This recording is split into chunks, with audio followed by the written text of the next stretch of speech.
মাঝরাত্রে শঙ্করের ঘুম ভেঙে গেল। কি একটা শব্দ হচ্ছে ঘন বনের মধ্যে, কি একটা কাণ্ড ঘটছে কোথাও। আলভারেজও বিছানায় উঠে বসেছে।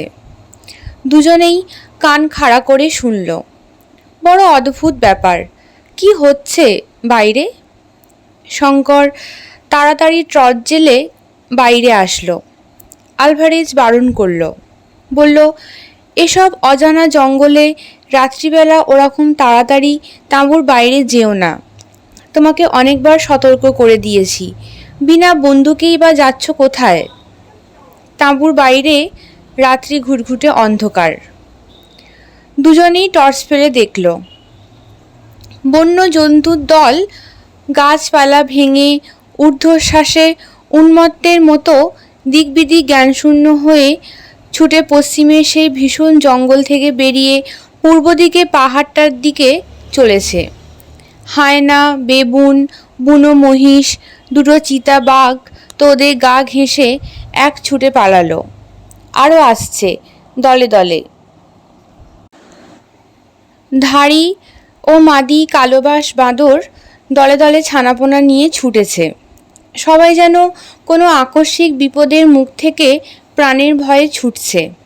আর সঙ্গে সঙ্গে দূরে কোথায় একটা অদ্ভুত শব্দ হচ্ছে, চাপা গম্ভীর মেঘ গর্জনের মতো শব্দটা। কিংবা দূরে কোথাও হাজারটা জয়ঢাক যেন একসঙ্গে বাজছে। ব্যাপার কি? দুজন দুজনের মুখের দিকে চাইল। দুজনেই অবাক। আলভারেজ বলল, শঙ্কর, আগুনটা ভালো করে জ্বালাও, নয়তো বন্য জন্তুর দল আমাদের তাঁবু শুদ্ধ ভেঙে মারিয়ে চলে যাবে। জন্তুদের সংখ্যা ক্রমেই বেড়ে চলল যে, মাথার ওপরেও পাখির দল বাসা ছেড়ে পালাচ্ছে। প্রকাণ্ড এক স্প্রিংবক হরিণের দল ওদের 10 গজের মধ্যে এসে পড়ল। কিন্তু ওরা দুজনে তখন এমন হতভম্ব হয়ে গিয়েছে ব্যাপার দেখে যে এত কাছে পেয়েও গুলি করতে ভুলে গেল। এমন ধরনের দৃশ্য ওরা জীবনে কখনো দেখেনি। শঙ্কর আলভারেজকে কি একটা জিজ্ঞেস করতে যাবে, তারপরেই প্রলয় ঘটল। অন্তত শঙ্করের তো তাই মনে হলো। সমস্ত পৃথিবীটা দুলে এমন কেঁপে উঠল যেন ওরা দুজনেই টলে মাটিতে পড়ে গেল। সঙ্গে সঙ্গে হাজারটা বাদ যেন নিকটেই কোথায় পড়ল। মাটি যেন চিরে ফিরে গেল, আকাশটাও যেন সেই সঙ্গে ফাটল। আলভারেজ মাটি থেকে উঠবার চেষ্টা করতে করতে বলল, ভূমিকম্প। কিন্তু পরক্ষণেই তারা দেখে বিস্মিত হলো। রাত্রির এমন ঘুটঘুটে অন্ধকার হঠাৎ দূর হয়ে 50,000 বাতির এমন বিজলি আলো জ্বলে উঠল কোথা থেকে। তারপর তাদের নজর পড়ল দূরে সেই পাহাড়ের চূড়াটার দিকে। সেখানে যেন একটা প্রকাণ্ড অগ্নিলীলা শুরু হয়েছে।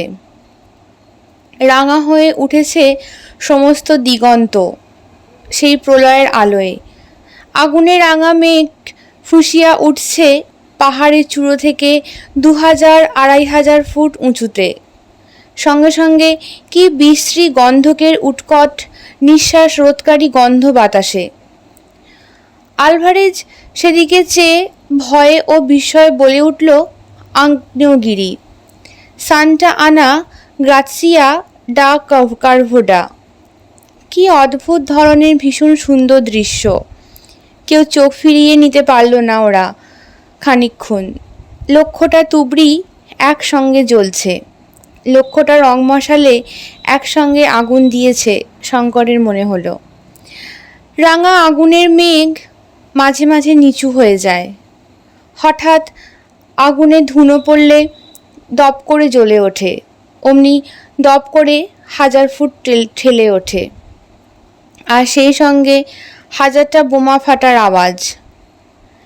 এদিকে পৃথিবী এমন কাঁপছে যে দাঁড়িয়ে থাকা যায় না, কেবল টলে টলে পড়তে হয়। শঙ্কর তো টলতে টলতে তাঁবুর মধ্যে ঢুকে দেখে একটা ছোট্ট কুকুরছানার মতো জীব তার বিছানায় একসঙ্গে গুটিসুটি হয়ে ভয়ে কাঁপছে। শঙ্করের টর্চের আলোয় সেটা থতমত খেয়ে আলোর দিকে চেয়ে রইল, আর তার চোখ দুটো মনির মতো জ্বলতে লাগলো। আলভারেজ তাঁবুতে ঢুকে দেখে বলল, নেকড়ে বাঘের ছানা, রেখে দাও, আমাদের এখানে আশ্রয় নিয়েছে যখন প্রাণের ভয়ে। ওরা কেউ এর আগে প্রজ্বলন্ত আগ্নেয়গিরি দেখেনি, তা থেকে বিপদ আসতে পারে ওদের জানা নেই। কিন্তু আলভারেজের কথা ভালো করে শেষ হতে না হতে হঠাৎ কি প্রচণ্ড ভারী জিনিসের পতনের শব্দে ওরা আবার তাঁবুর বাইরে গিয়ে যখন দেখল যে একখানা 15 সের ওজনে জ্বলন্ত কয়লার মতো রাঙা পাথর অদূরে একটা ঝোপের উপর এসে পড়েছে, সঙ্গে সঙ্গে ঝোপটাও জ্বলে উঠেছে, তখন আলভারেজ ব্যস্তসম্মত হয়ে বলল, পালাও পালাও শঙ্কর, তাঁবু ওঠাও শিগগির। ওরা তাঁবু ওঠাতে ওঠাতে আরও 2-5খানা আগুন রাঙা জ্বলন্ত ভারী পাথর এদিক ওদিক সশব্দে পড়ল। নিঃশ্বাস তো এদিকে বন্ধ হয়ে আসে, এমনই ঘন গন্ধকের ধূম বাতাসে ছড়িয়েছে। দৌড় দৌড় দৌড়, 2 ঘন্টা ধরে ওরা জিনিসপত্র কতক টেনে হিঁচড়ে কতক বেয়ে নিয়ে পূব দিকে সেই পাহাড়ের নিচে গিয়ে পৌঁছালো। সেখানে পর্যন্ত গন্ধকের গন্ধ বাতাসে। 8 ঘন্টা পরে সেখানেও পাথর পড়তে শুরু করলো। ওরা পাহাড়ের উপর উঠল, সেই ভীষণ জঙ্গল আর রাত্রির অন্ধকার ঠেলে। ভোর যখন হলো তখন 2500 ফুট উঠে পাহাড়ের ঢালুতে বড় গাছের তলায় দুজনেই হাঁপাতে হাঁপাতে বসে পড়ল। সূর্য উঠবার সঙ্গে সঙ্গে অগ্ন্যুৎপাতের যে ভীষণ সৌন্দর্য অনেকখানি কমে গেল, কিন্তু শব্দ ও পাথর পড়া যেন বাড়ল। এবার শুধু পাথর নয়, তার সঙ্গে খুব মিহি ধূসরবর্ণের ছাই আকাশে উঠছে। গাছপালা লতাপাতার ওপর দেখতে দেখতে পাতলা এক পুরু ছাই জমে গেল। সারা দিন সমানভাবে অগ্নিলীলা চলল। আবার রাত্রি এলো। নিম্নের উপত্যকা ভূমির অত বড় হেমলক গাছের জঙ্গল দাবানলে ও প্রস্তর বর্ষণে সম্পূর্ণ নষ্ট হয়ে গেল। রাত্রিতে আবার সেই ভীষণ সৌন্দর্য, কত দূর পর্যন্ত বন ও আকাশ, কত দূরের দিগন্ত লাল হয়ে উঠেছে পর্বতের অগ্নিকটাহের আগুনে। তখন পাথর পড়াটা একটু কেবল কমেছে, কিন্তু সেই রাঙা আগুন ভরা বাষ্পের মেঘ তখনও সেই রকমই দীপ্ত হয়ে আছে। রাত দুপুরের পরে একটা বিরাট বিস্ফোরণের শব্দে ওদের তন্দ্রা ছুটে গেল। ওরা সভয়ে চেয়ে দেখল জ্বলন্ত পাহাড়ের চূড়ার মুন্ডটা উড়ে গিয়েছে। নিচের উপত্যকাতে ছাই, আগুন ও জ্বলন্ত পাথর ছড়িয়ে পড়ে অবশিষ্ট জঙ্গলটাকেও ঢাকা দিল। আলভারেজ পাথরের ঘায়ে আহত হলো। ওদের তাঁবুর কাপড়ে আগুন ধরে গেল। পেছনের একটা উঁচু গাছের ডাল ভেঙে পড়ল পাথরের চোট খেয়ে।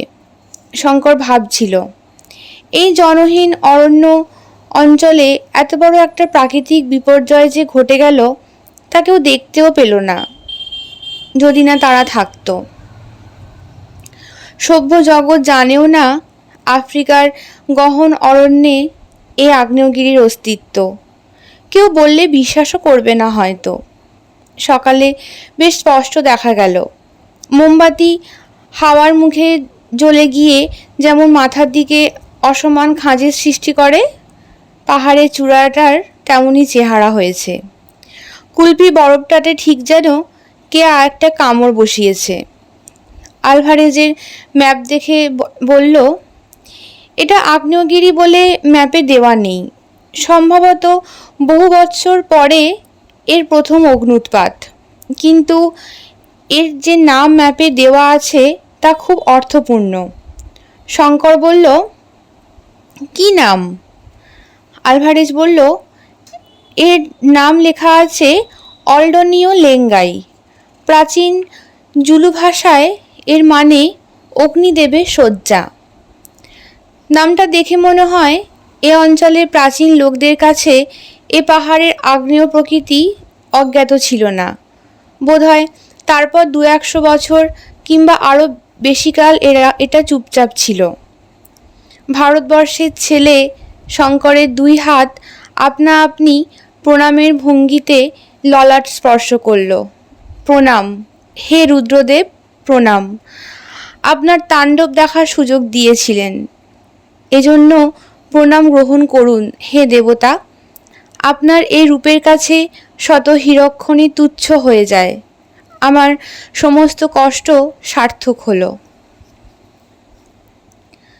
আগ্নেয় পর্বতের অত কাছে বাস করা আলভারেজ উচিত বিবেচনা করল না। ওল্ডনীয় লেঙ্গাই পাহাড়ের ধুমায়িত শিখরদেশের সান্নিধ্য পরিত্যাগ করে তারা আরও পশ্চিমে ঘেঁষে চলতে লাগলো। সেদিকের গহন অরণ্যে আগুনের আঁচটিও লাগেনি। বর্ষার জলে সে অরণ্য আরও নিবিড় হয়ে উঠেছে, ছোট ছোট গাছপালা ও লতাঝোপের সমাবেশে। ছোট বড় ঝর্ণাধারা ও পার্বত্য নদী বয়ে চলেছে, তাদের মধ্যে একটা আলভারেজের পূর্ব পরিচিত নয়। এইবার এক জায়গায় ওরা এসে উপস্থিত হলো, যেখানে চারিদিকেই চুনাপাথর ও গ্রানাইটের ছোট বড় পাহাড় ও প্রত্যেক পাহাড়ের গায়েই নানা আকারের গুহা। স্থানটার প্রাকৃতিক দৃশ্য রিক্টার্সভেল্টের সাধারণ দৃশ্য থেকে একটু অন্যরকম। এখানে বন অত ঘন নয়, কিন্তু খুব বড় বড় গাছ চারিদিকে, আর সেখানে পাহাড় ও গুহা। একটা উঁচু ঢিবির মতো গ্রানাইটের পাহাড়ের উপর ওরা তাঁবু ফেলে রইল। এখানে এসে পর্যন্ত শঙ্করের মনে হয়েছে জায়গাটা ভালো নয়।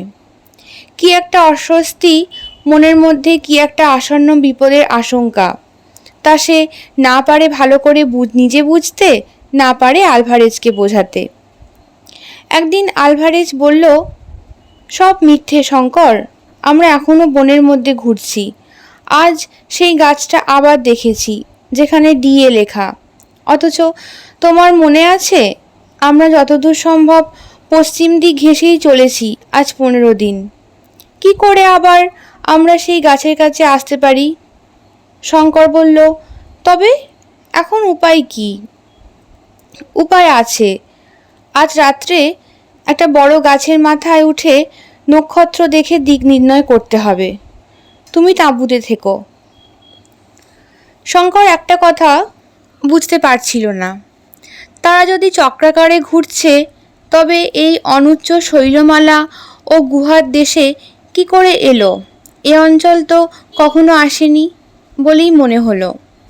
আলভারেজ এর উত্তরে বলল, গাছটাতে নাম খোদাই দেখে সে আর কখনো তার পূর্বে আসবার চেষ্টা করেনি। পূর্ব দিকে মাইল 2 এলেই এই স্থানটিতে ওরা পৌঁছতো। সে রাত্রে শঙ্কর তাঁবুতে বসে বঙ্কিমচন্দ্রের রাজসিংহ পড়ছিল। এই একখানা বই, বাংলা বই, সে দেশ থেকে আসবার সময় সঙ্গে করে আনে এবং বহুবার পড়লেও সময় পেলেই আবার পড়ে। কত দূর ভারতবর্ষ, তার মধ্যে চিতোর, মেওয়ার, মোগল, রাজপুতের বিবাদ। এই অজানা মহাদেশের অজানা অরণ্যানীর মধ্যে বসে সেসব যেন অবাস্তব বলে মনে হয়। তাঁবুর বাইরে হঠাৎ যেন পায়ের শব্দ পাওয়া গেল। শঙ্কর প্রথমটা ভাবল আলভারেজ গাছ থেকে নেমে ফিরে আসছে বোধহয়, কিন্তু পরক্ষণেই তার মনে হলো এই মানুষের স্বাভাবিক পায়ের শব্দ নয়। কেউ 2 পায়ে থলে জড়িয়ে খুঁড়িয়ে খুঁড়িয়ে মাটিতে পা ঘেঁষে ঘেঁষে টেনে টেনে চললে যে যেন এ ধরনের শব্দ হওয়া সম্ভব।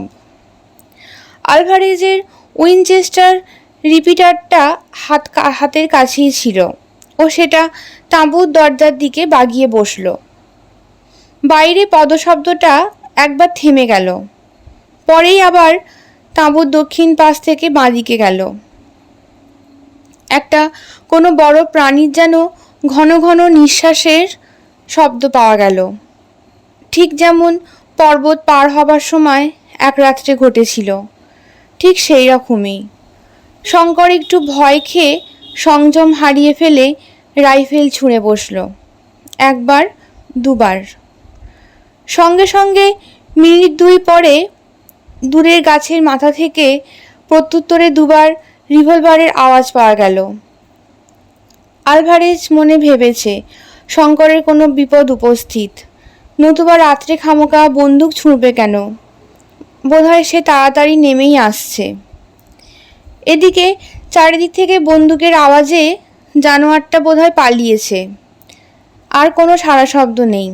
শঙ্কর টর্চ জেলে তাঁবুর বাইরে এসে ভাবল আলভারেজকে সংকেতে গাছ থেকে নামতে বারণ করবে, কিন্তু এমন সময় কিছু দূরে বনের মধ্যে হঠাৎ আবার দুবার পিস্তলের আওয়াজ এবং সেই সঙ্গে একটা অস্পষ্ট চিৎকার শুনতে পাওয়া গেল।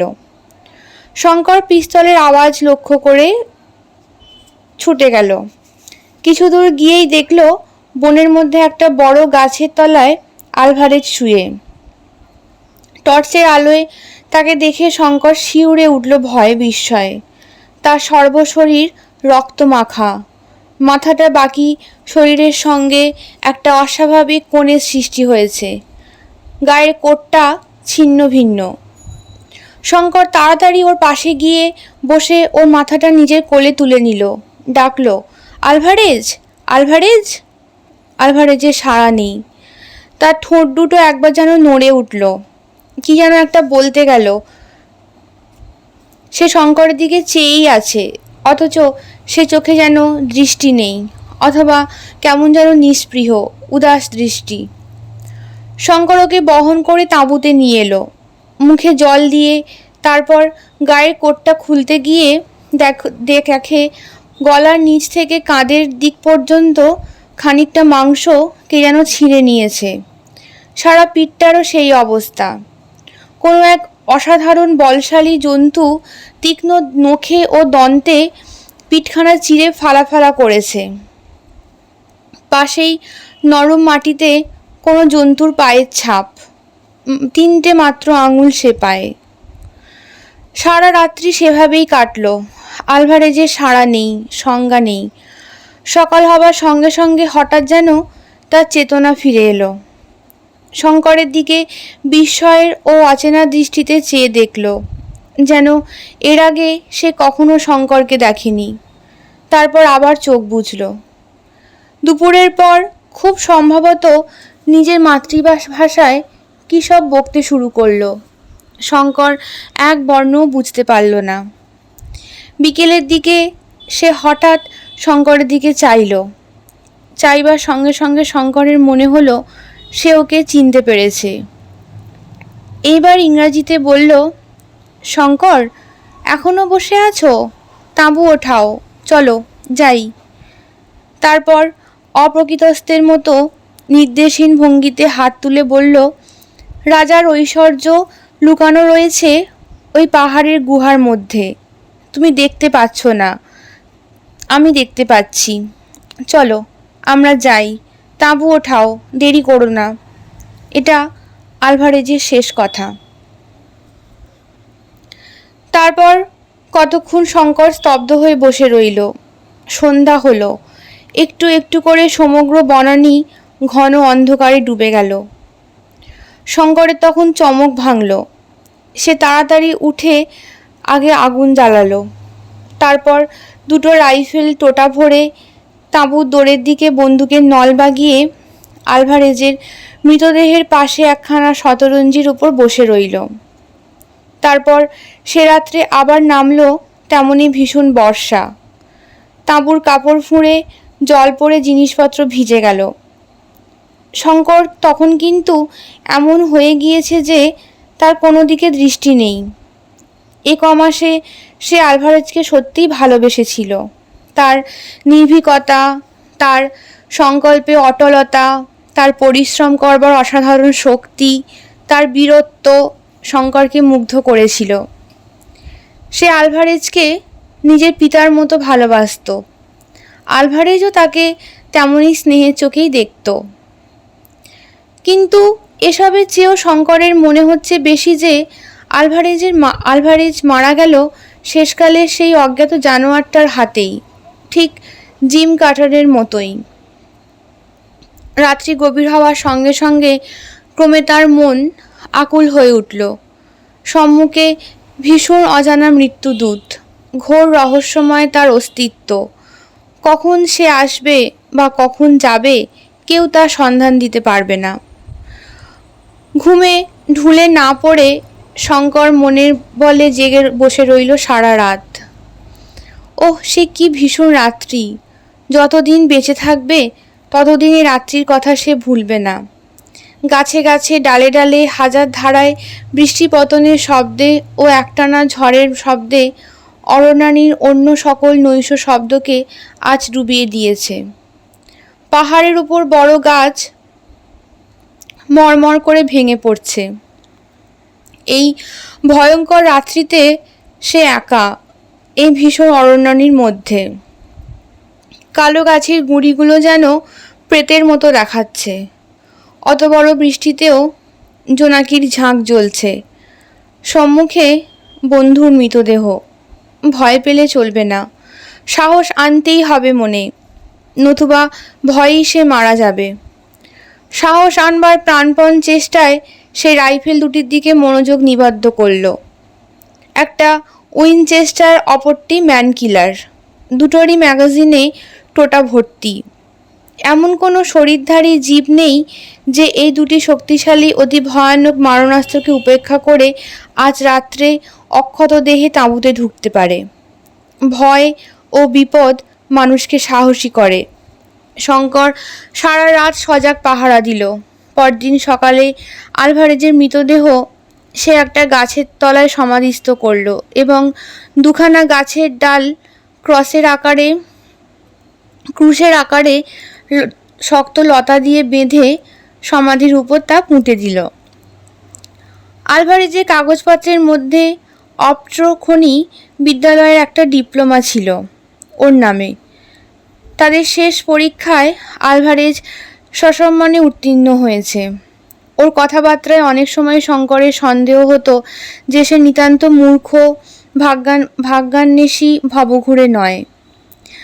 লোকালয় থেকে বহু দূরে এক জনহীন গহন অরণ্যে ক্লান্ত আলভারেজ রত্নানুসন্ধান শেষ হলো। তার মতো লোকেরা রত্নের কাঙাল নয়। বিপদের নেশায় পথে ঘুরে বেড়ানোই তাদের জীবনের পরম আনন্দ। কুবেরের ভাণ্ডারও তাকে এক জায়গায় চিরকাল আটকে রাখতে পারত না। দুঃসাহসিক ভবঘুরের উপযুক্ত সমাধি বটে। অরণ্যের বনস্পতি দল ছায়া দেবে সমাধির উপর। সিংহ, গরিলা, হায়না সজাগ রাত্রি যাপন করবে, আর সবারই উপরে সবাইকে ছাপিয়ে বিশাল রিক্টার্সভেল্ট পর্বতমালা অদূরে দাঁড়িয়ে মেঘলোকে মাথা তুলে খাড়া পাহারা রাখবে চিরযুগ।